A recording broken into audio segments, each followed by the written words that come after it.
In order to place text in our design, we need to select Type tool as well. Same like Photoshop and Illustrator. However, we need to place our type also into frames, so let's go to that area and click and drag.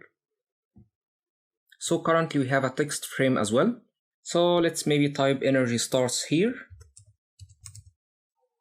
And let's open our character panel by going to Window from our Applications menu. Then here we have Type and Tables. We have Character panel. You can also access that one from your Properties panel as well, if you're using a new version of Adobe InDesign. So let's close that one. And let's highlight our type, Command or Control A, selecting everything. Then let's select maybe 24 points, or even more, let's make it 45. And now you'll see that our type is going beyond our text frame, and you'll see that we have a little red plus icon in here, which means that we have overflow text, or not all our type is showing within our frame. So in that case, we can select our Move tool, then we can resize our frame by dragging that side. Then let's reselect our type once again, double clicking in here, maybe triple clicking to select everything. Then let's reduce our lines height as well. Basically we have the same character panel just like Photoshop and Illustrator. We can do so from here. We have line height or leading. We can select something maybe like 30. That's too low, maybe 36. Or even we can use our arrows to see better. And we do already have Myriad Pro selected as our font. Let's make it light. Just to go with our minimal style that way. Then scrolling down in our Properties panel, we can change case as well. Make it uppercase. And let's add some tracking as well. I'm pressing Shift and clicking up.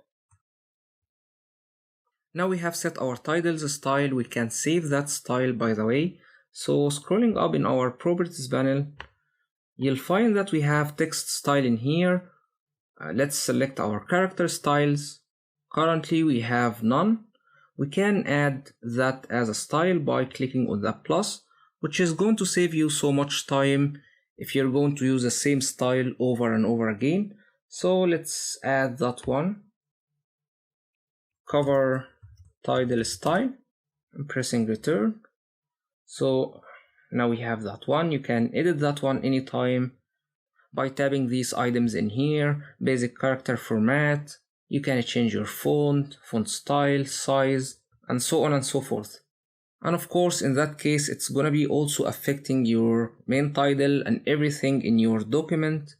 And by the way, here in general, you can see a preview of your style or style settings. You can see that you have your font, light, language, digits, and everything in here. So let's cancel that for now. And let's start working on our titles colors. So let's make energy in red, same like our logo. Selecting that one in here. And here on right side you can see appearance. You can click on that T. And here you can see that we have white as paper. And it's gonna be 0 CMYK. Our cyan, magenta, yellow, black. And in black we have 100% black. And 0 cyan, magenta, and yellow. Which is really important when it comes to printing your documents, to use that black especially for your type, to have a very crisp and sharp type, because using other colors might be shifted around your black. Then here we have pure cyan, magenta, and yellow. And scrolling down in here, guys, you can see that color in here, which is our logo's red color, so we can select that one. And it's added by default to our swatches once we imported that vector file. However, if you would like to add more colors to your swatches, you can press in here and you can adjust that one by double clicking on that color. You can type your values in here, or even you can use your eyedropper tool. So let's cancel that. Deselecting our type, selecting our move tool and clicking anywhere. Now we can use our eyedropper tool and maybe select that gray color. Now we have that one added in here. We can open our swatches, color, swatches. Then here we have that color. We can drag and drop that one to our panel. So let's go back to our type, selecting our type tool or pressing T on keyboard and selecting these two lines in here. And let's make them in gray. Going to color, we're going to be selecting maybe 60% gray, 60, and clicking anywhere outside, you will see that you have that gray applied to your type, like so. Now let's deselect our type, pressing Command or Control, clicking anywhere outside, selecting our Move tool. We have our type, we can double click in here to readjust our frame, fitting our type in that case. And let's move our type a bit to here, reducing our logo size, selecting our logo, pressing Command and Shift or Control and Shift and dragging inside a bit. And let's also reduce our images size a bit, holding Command or Control and Shift. And now let's go ahead and draw a line, selecting our line tool, just like Illustrator guys. Let's press Command or Control to deselect our frame first, then going all the way like that, while holding Shift key to have a straight line. Hopefully you still remember that. Here we have our fill color. It's not gonna show anyway because we have a two-dimensional line. And we have our stroke color. We can click in here to change the color all the way to 60% gray as well. We could have added that one to our swatches as well. So we can add that one to our swatches. And currently we have a 60% black. And we have our strokes width as well, 1 point. And you can change opacity if you would like. Now let's deselect everything so we can see it better. Pressing Command and Control and clicking outside. And by the way guys, it's time to step back for a second and take a quick deep look into our visuals and maybe learn about a new and cool shortcut as well. So currently guys, as you can see, we have our margins line showing in here and we have our bleed line in red. And also we do have our images frame, which might be too many guides at some point. It might be distracting your visual decisions as a designer as well. So every now and then you can press W on your keyboard to hide your bleed area along with your guides, so you can really focus on your visuals and make a better decision. So in that case, we're trying to achieve a triangular relationship between our design elements, our logo and photo, and also our type. So maybe we need to space them a bit. So selecting our Move tool, selecting our photo. And remember, in order to move our photo, we need to hover over that circle in the center, then click and drag, pressing Shift key to align it as well. Maybe all the way to here. Then we need to select our title as well along with our vector line. We can click in here and drag like so. However, in that case, we have our background photo selected as well, so we can press Shift and click to deselect that image. Or even we can lock that image in place by selecting only that background image, then going to Object, you will find Lock, or pressing Command or Control L. And whenever you would like to unlock everything on spread, you can select that option later. So let's lock that image for now to easily select our design elements.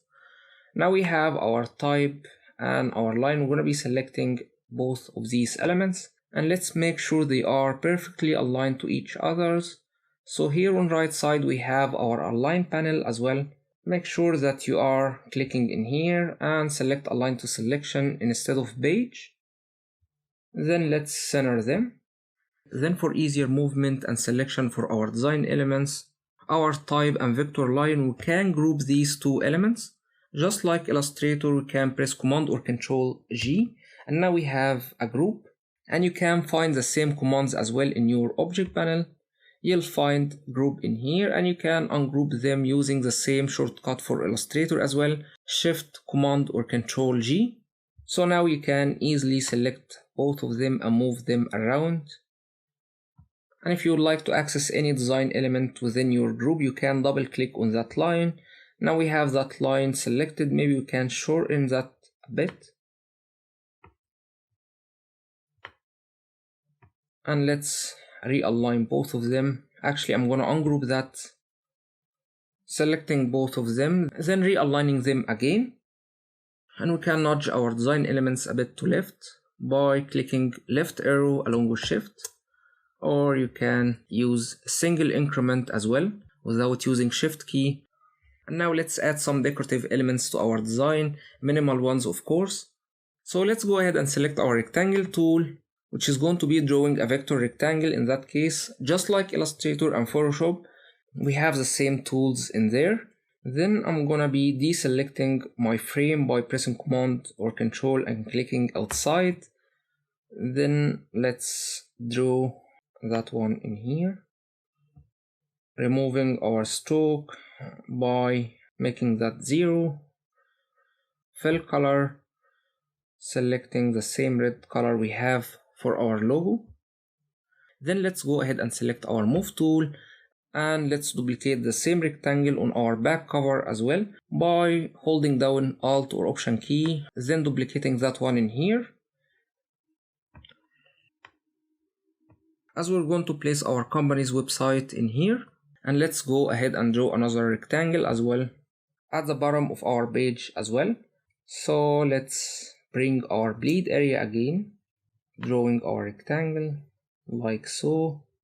We have the smart guides helping us, so we have that one aligned with our type already. We can hold Command or Control to increase its width a bit. And let's remove fill color, selecting none. And let's have a dashed gray stroke as well.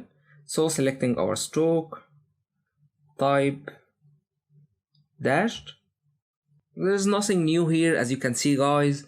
It's all coming from Illustrator or Photoshop.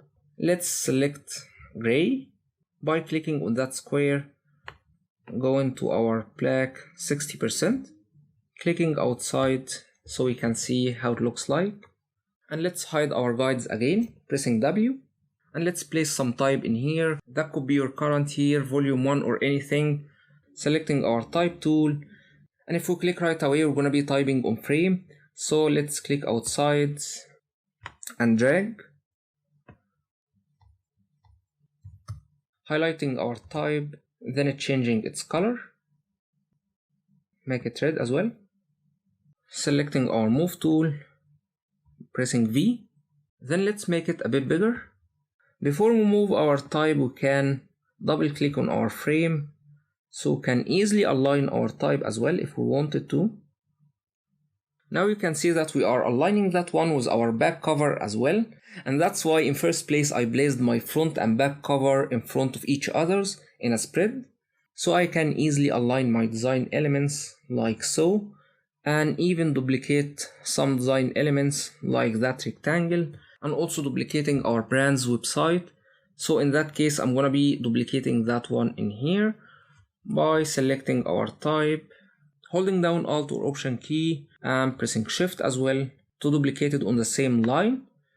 And here we go. Now we have another smart guide telling us that's the center of our page. We're gonna realign that one again. Let's type our website first, double clicking our type, Command or Control A to select everything. Now we can't see our type. We have overflow text and we have one error, as you can see in here. You can click in here to check your errors, by the way, by opening that pre-flight panel. You can see that you have overset text, and you can see that you have a text frame issue on page 2. So let's go and fix that. Enlarging our frame.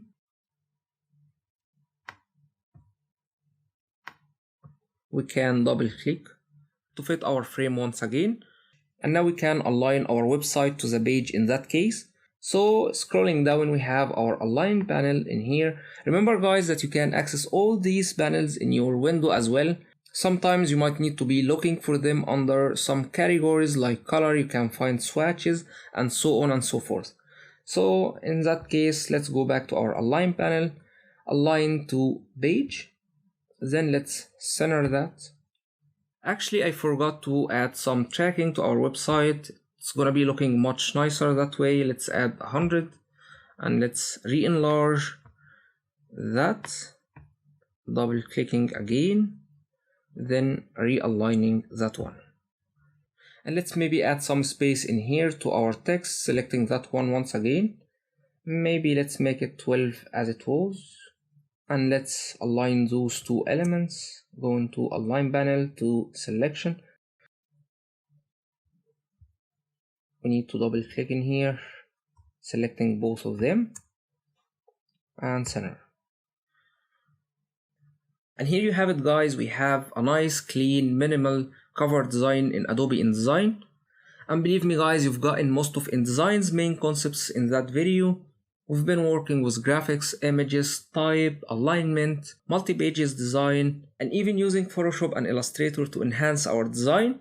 So if you want to really digest 80% of InDesign, you can start practicing that design on your own and get your hands dirty in InDesign.